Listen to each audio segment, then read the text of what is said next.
What is the real meaning of Thanksgiving? And what does inflation hold for Americans in the days ahead? Join Richard Ebeling and me in this week's Libertarian Angle as we examine those two questions.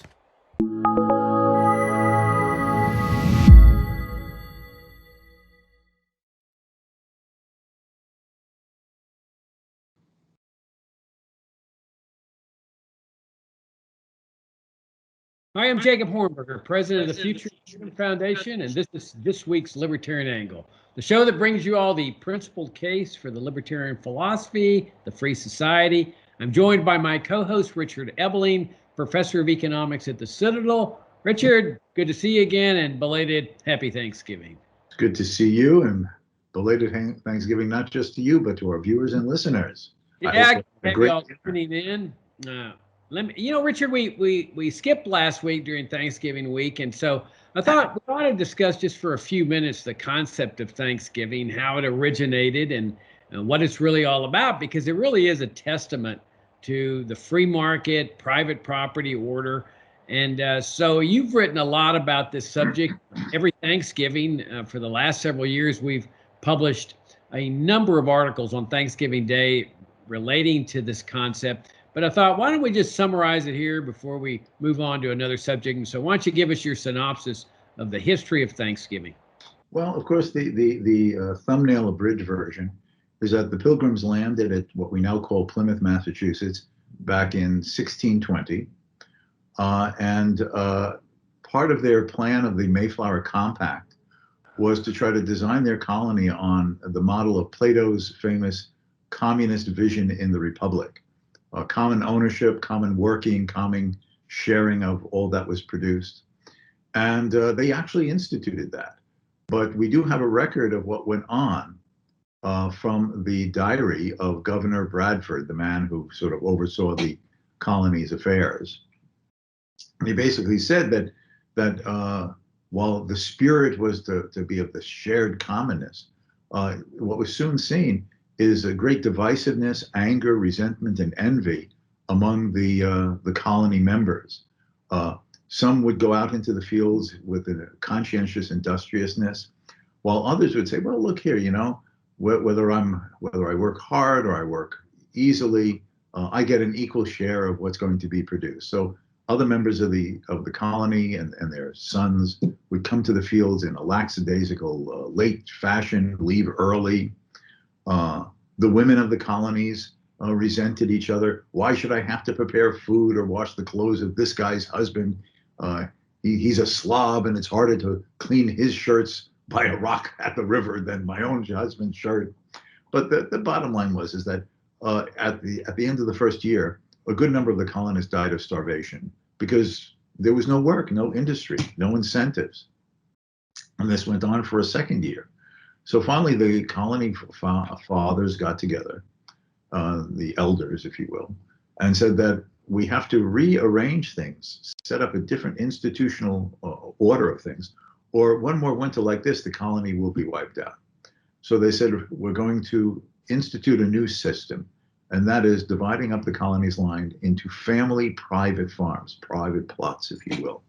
And each family could choose what they would do on the land, what crops to grow, what animals to raise, and they could keep whatever the fruits of their labor might be.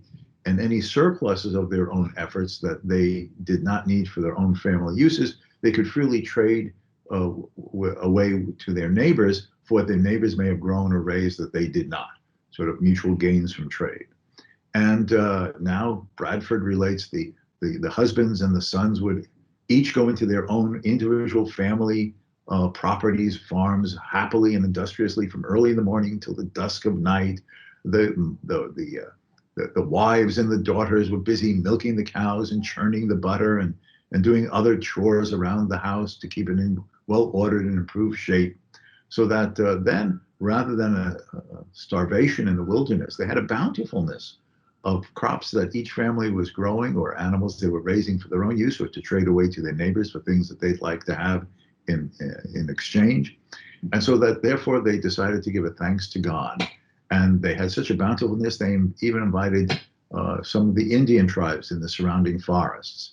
And so that, as I always often like to say, Uh, I would tell, for example, I said this to my students the last class day before Thanksgiving, before the holiday began here, was that while they're sitting around the table with their friends and their family members and carving the turkey and and and and, and sharing around the stuffing and the yams and the cranberry sauce, they should all remember that what they're also giving thanks for is in fact the demonstration of the failure of socialism and the triumph and establishment of free enterprise in America.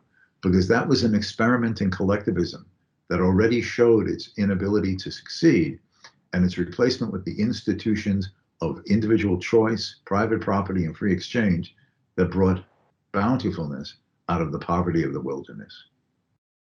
Yeah, I mean, it really was a socialist system, but you can kind of understand what was going through these people's minds. They were very religious, and they said, we're going to organize this our society on religious grounds, where people are going to be share alike, where you have as much as everyone else, and you're not going to be demonstrating greed or avarice.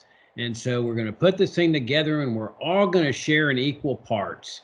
Um, I mean, you can understand that kind of mindset until people start starving to death. And of course, I'm sure in the beginning they blamed it on famine, the standard excuse in socialist countries when people are starving to death. Um, but then, as you point out, somebody figures out, maybe we ought to have a different kind of society, one where everybody keeps what he earns and then decides what to do with his own money, decides whether to help others or not. In fact, it seems to me, Richard, that when you've got a commandment from God that says, thou shalt not steal, that's implicitly saying that private property should exist. Because if everything is commonly owned, how could anybody be guilty of stealing? Everybody would own everything. So by prohibiting stealing, you're essentially saying private property belongs to people. Don't take it; it doesn't belong to you. And then they organize a society on that basis, and all of a sudden everybody's ready to work. I mean, they've got the incentive; they get to keep what they earn, and they produce this unbelievable bounty. And it really is a lesson in the creation of wealth, how you raise standards of living of people, because that essentially was how the American society was governed throughout the 19th century for over 100 years, where there was no income tax. Everybody kept what they earned. They could make as much money as they possibly could in the marketplace, and they got to keep it. There was nothing the government could do about it. And then by the same token, all charity was voluntary. This is how the museums got built and the hospitals got built, because these multimillionaires were willing to share some of their money, not by force, not by the law requiring them to do so, but entirely voluntary. And it seems to me that that's much more meaningful than a society where you're being forced to do so.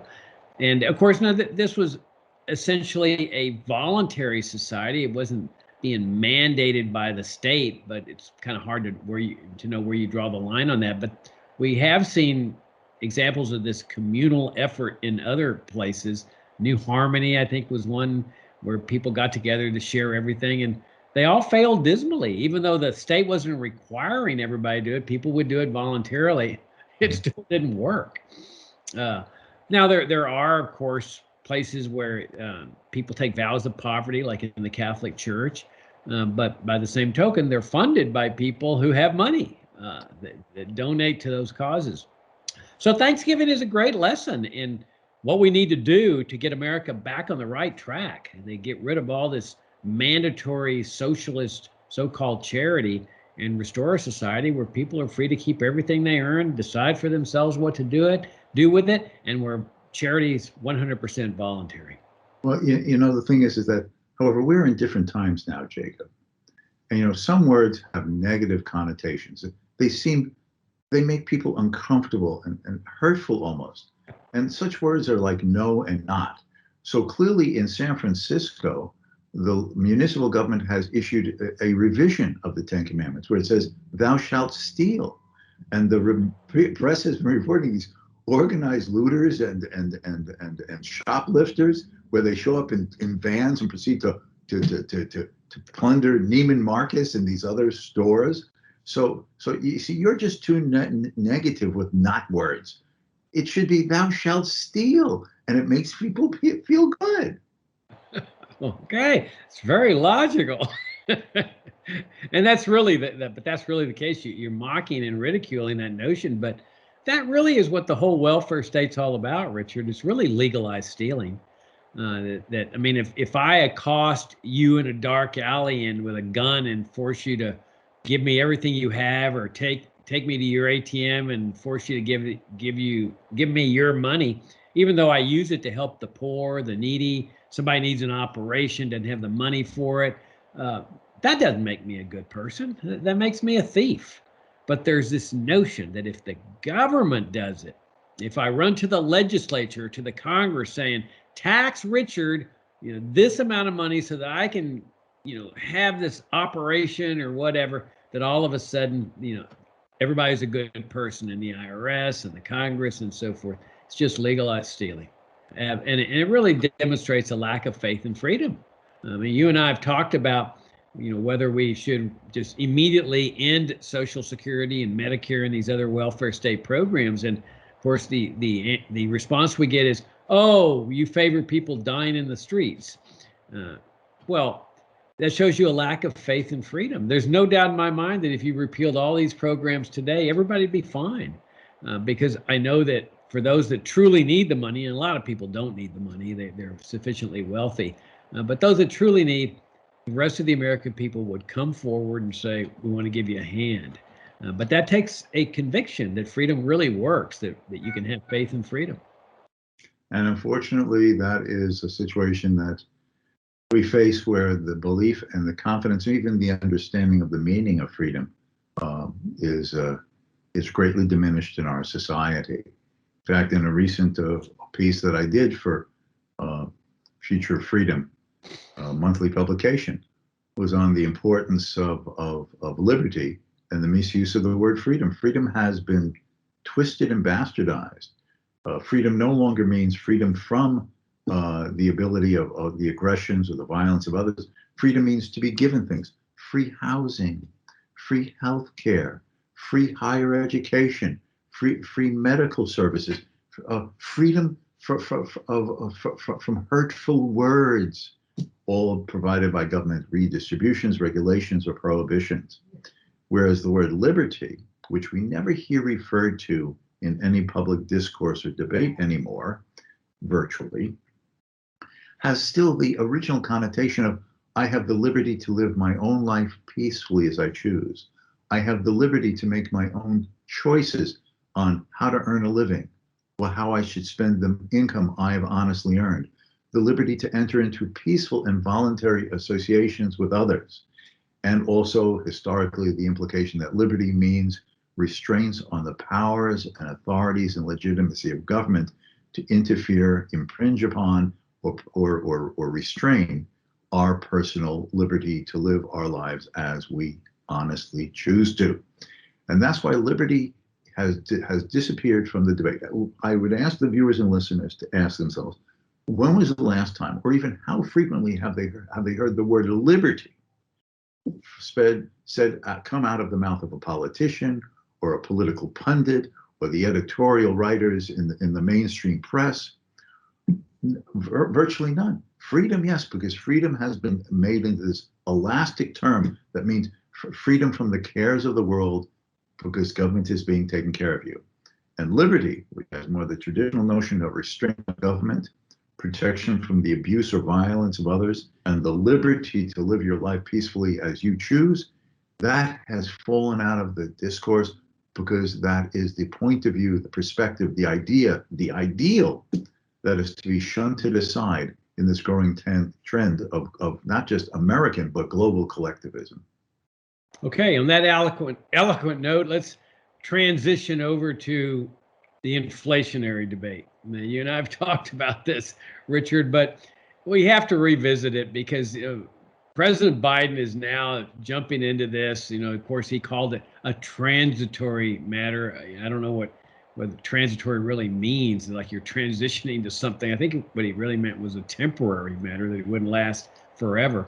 But it certainly is the highest it's been in some 30 years. Prices are soaring.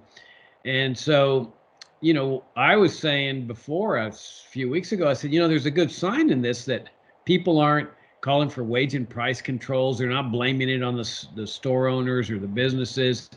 Everybody seems to acknowledge that the Federal Reserve is responsible for this. Well, lo and behold, and Biden comes up and says, oh, well, he's talking to the business leaders about their rising prices and he's going to jawbone them down. And I'm thinking, oh, gosh, here we go back again. And wage and price controls are no doubt being considered. It's just that same old concept, Richard, of how fraudulent this inflationary scheme is. It's gone back centuries.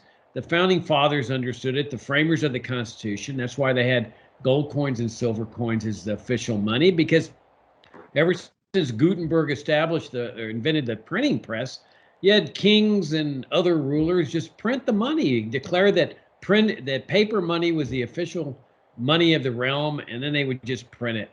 Especially when their debt loads got so high, and they didn't feel comfortable taxing people even more to pay off the debt. So they just print the money to pay off the debt or to buy their supplies or pay their soldiers or fund their forever wars.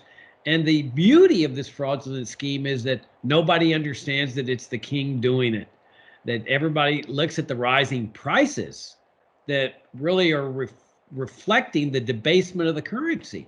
And they blame it on the people that are raising their prices. Oh, the big oil or the gas stations or the store owners or the greedy profiteers, the bourgeois swine. I mean, it's the same thing century after century, and now Biden's repeating it.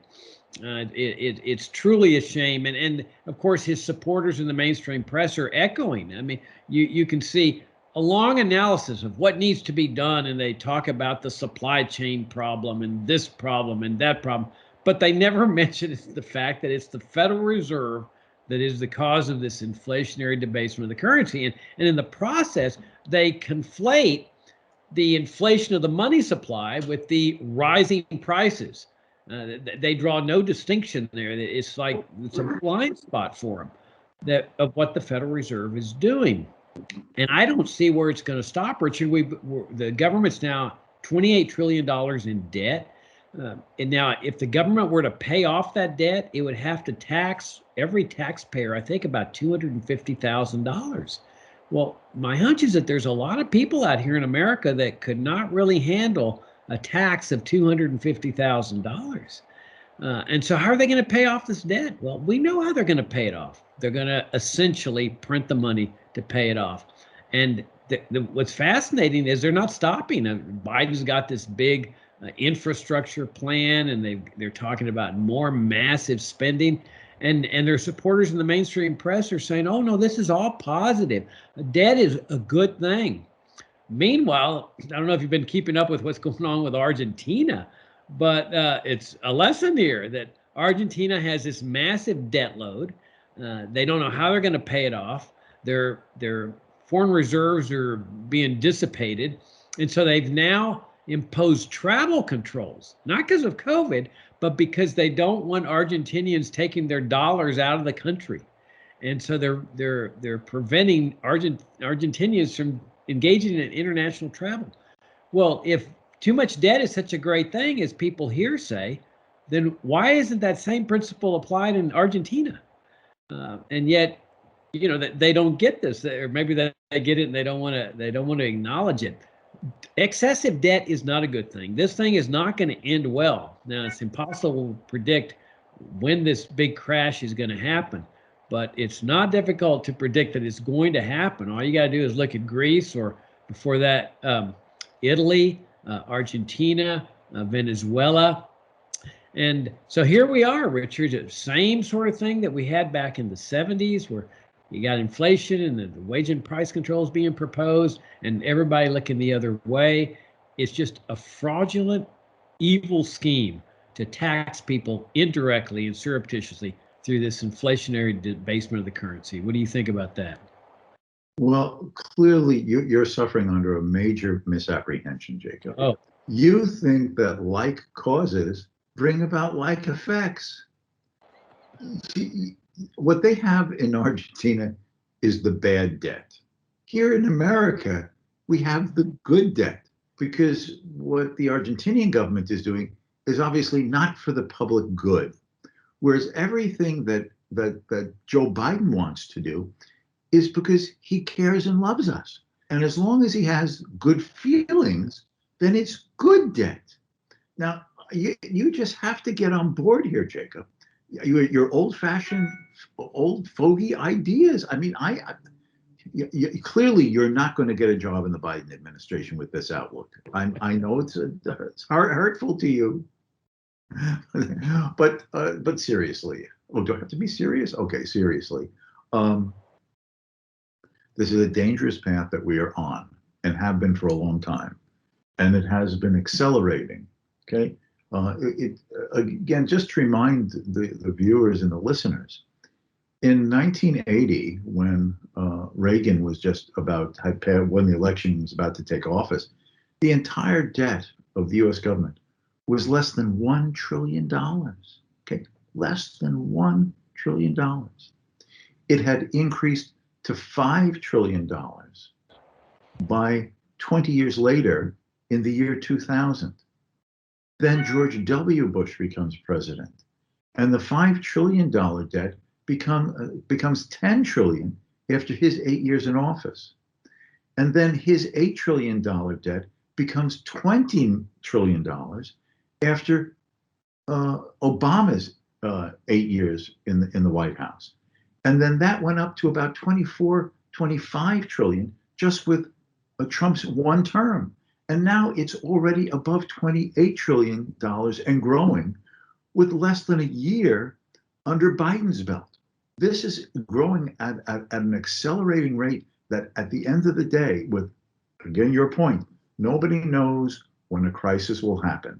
If I could know that with absolute certainty, I would be a zillionaire sitting on a yacht off Monte Carlo in the Mediterranean.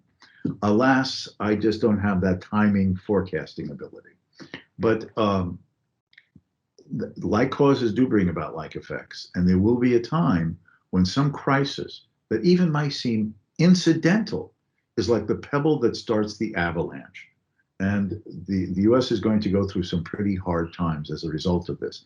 And this, of course, to a segue, is going to be facilitated all through this process by the monetary printing press arm of the United States government, and that is the Federal Reserve System, where the Federal Reserve has been creating trillions of dollars of new reserves in the banking system that has been helping to feed the covering of these huge, now $1 trillion a year, multi-trillion dollar a year deficits that the U.S. government is racking. Yeah, and what's fascinating to me, Richard, is that nobody in Washington or really the mainstream press seems to be concerned about this. You know, we just had this debate about the debt ceiling, which where they were the mainstream press was complaining, oh, well, there's going to be a default, this is going to be catastrophic, all the same things that they say every time the debt ceiling is reached. So the debt ceiling was extended somewhat. I forget to what point it was extended. I don't think it was extended very long, but notice that afterward, everybody goes silent. Nobody says, hey, look, we dodged a bullet here. We need to now drastically reduce spending in preparation for when the debt ceiling is reached next time. Everybody just goes around, it's business as usual. Okay, we got another debt ceiling passed. And when the thing comes up in a year or whenever, they're going to do the same thing. Oh my gosh, the world's going to fall in if the debt ceiling isn't raised. We got to keep doing this. And so everybody just keeps implicitly endorsing this thing. It's like, you know you're headed for this iceberg. You're in this ship, and everybody just says, stay right on course, stay right on course. But there's this iceberg ahead. Yeah, it's fine. We'll be able to make it. Everybody, don't worry at all. Well, people should be concerned. I find it absolutely fascinating that there's no effort whatsoever to reduce federal spending. In fact, it's the exact opposite. If you look at the military, for example, here's a fascinating phenomenon. Okay, they get out of Afghanistan. Now, I don't know what Afghanistan was costing them, but it had to be a lot of money. I mean, using up all those bombs and missiles and bullets and tanks, and I mean, that had to be a very costly operation. So when you get out of Afghanistan, you would think, I now no longer need that money that was being spent there. And yet, if you look at how much money the Pentagon's being allocated, it's actually more on an overall basis than when they were waging their war in Afghanistan. How can this be, Richard? I mean, it seems to me just logical. We're going to reduce your budget by X amount because you're no longer in Afghanistan. Oh no. The Pentagon says, no, no, no. You will keep giving us the same amount of money regardless, even if we're out of Afghanistan. And you see it also in the entitlement programs. Now, remember, the entitlement programs are not part of the national debt. When you say $28 trillion, that's actual debt. The entitlement programs are not counted as part of that debt because theoretically they can be repealed. They're not really a debt. They're just a welfare state program. But they're massive. If you consider them a legal obligation of the federal government, Social Security, Medicare, Medicaid, you're talking about an enormously large sum of money here. That's really in addition to what's going on with the national debt. I mean, that's like added on more obligations here. So what they refer to it, Jacob, is, for the viewers' clarification, is what's called unfunded liabilities. This is basically saying, okay, under current legislation, who's eligible for Social Security, who's eligible for Medicare? And there are two trust funds, Social Security and Medicare, and they issue annual reports. And their actuarial horizon is approximately 75 years. So we're really talking between now and the end of this 21st century for both programs.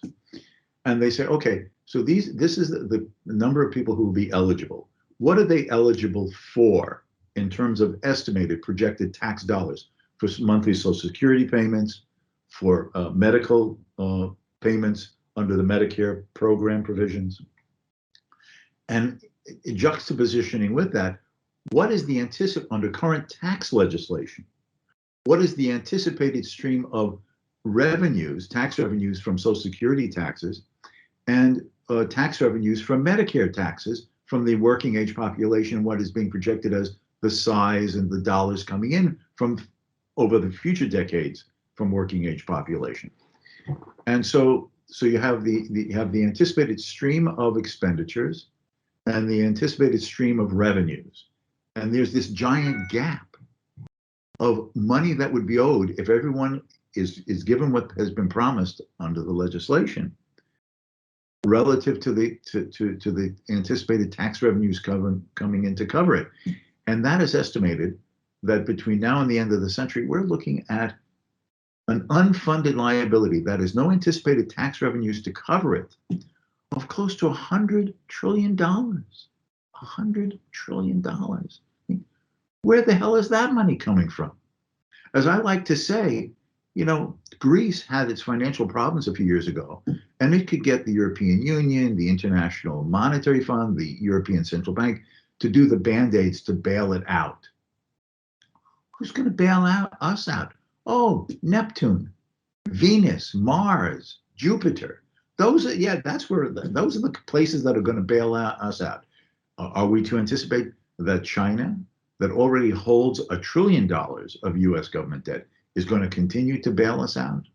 Or that the Arab, Middle Eastern oil-producing countries will? They hold almost another $1 trillion. Or the Japanese hold about $900 billion. Are they going to bail us out? The fact is, the world is going to become satiated with this debt. And they're going to demand either a lot higher rates of interest to keep lending the U.S. government money, or they're going to finally say the risk of full repayment is too great, and we're not going to lend to you anymore. One aspect of this is that the Congressional Budget Office makes budgetary projections about the government looking over the next anywhere from 10 to 25 years. And they're estimating that 10 years from now, that is in 2031, the government will be running a huge budget deficit, but half of the money borrowed will go just to pay the interest on all the preceding debt accumulated. So half of the borrowed money. So think of it this way. The analogy I like to think of is, imagine you've maxed out all your credit cards and your income is not enough to even pay the minimum monthly amounts on those maxed credit cards. So now you get another credit card just to try to keep even with all of your minimum payments on all of your previous debt with with your existing credit cards. That is unsustainable in the long run. But that's what's going on, and that's why, as you're starting to say, what do they end up resorting to at the end of the day? Printing money, and that dilutes the value of everything that's been borrowed by the depreciation of dollars, rising prices, and that itself is its own financial disaster and tragedy for any society that gets into that high inflation, or dare I say even hyperinflation situation. Yeah, and so the question is, how do you get out of this? And that, I think, entails a great moral awakening in America, where people start doing some soul searching. And I think as things get worse, there's going to be more soul searching. I mean, everywhere you look, there's a crisis. It's not just the COVID crisis. There's the immigration crisis, foreign policy crisis, war on terrorism crisis, immigration crisis, financial crisis, monetary crisis, economic crisis. Well, hopefully this will cause people to do some soul searching. Now, people who are on the dole, like in the military, or many people on Social Security, Medicare, it's hopeless. They're going to say, look, I put it in, I have a right to get it back. Don't even think about repealing these programs. But then there's libertarians, that even older libertarians like you and me, Richard, that say, no. This is a wrong program. It's very destructive. But all these welfare state programs, they need to go. This is the greatest gift we could give following to the succeeding generations. It's just to bequeath to them a society that it rids itself of this socialism, which is a highly immoral and destructive philosophy. And then there's also, Richard, a segment in society, especially young people, that are questioning it now. They're not all the way there with libertarianism, but I read an article in the Los Angeles Times recently that said that most college students reject both the Republicans and the Democrats. Well, to me, that's a hopeful sign. And that's the opportunity where we libertarians can hopefully gather together a critical mass of people that overcome those that want to continue this dole society, both for the national security establishment, the welfare state in America, and restore the sound, good, positive principles of America. Now, we know there were some bad principles in our founding: slavery, terrorists, women's rights, and so forth. But there were some good founding principles. And among those were no income tax, no Federal Reserve, no paper money, no Social Security, Medicare, Medicaid, immigration controls, and the like. And I think that's what we need in this country, is a lot of soul searching, and then a great awakening that says we want our founding principles, the good ones, restored. It's a daunting task, and it almost seems insurmountable. But every insurmountable task has succeeded when there have been enough people who take it seriously and are willing to fight the good fight to bring about a break of the trend towards doom. And that's what we're facing financially and politically. An end of the road disaster. How much, what form, when, nobody has a crystal ball like that. But like causes do bring about like effects.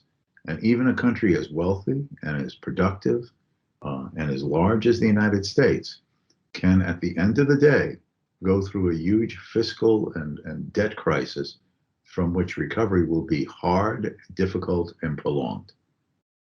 All right, on that note, we'll wrap things up. As y'all know, this is our end-of-year fundraising time. The money that y'all send us in donations, tax-deductible donations, assist us in our work in the year ahead. If you've liked what we've done this year, our two big conferences that we had via Zoom, if you like the libertarian angle and you like our principled approach, give us a hand. We can't do it without those of you that help us out in a bigger way. If you give $250 or above, you're a member of our FFF Freedom Club. You get a personal video from me every month. And we would be honored to have your support. We need your support to continue going. You guys have kept us going for 31, 32 years now, and we need your support to continue fighting for these kind of principles that Richard and I are talking about. So thank you very much for tuning in. Thanks for considering supporting us, and thanks for your support, and we'll see you next week.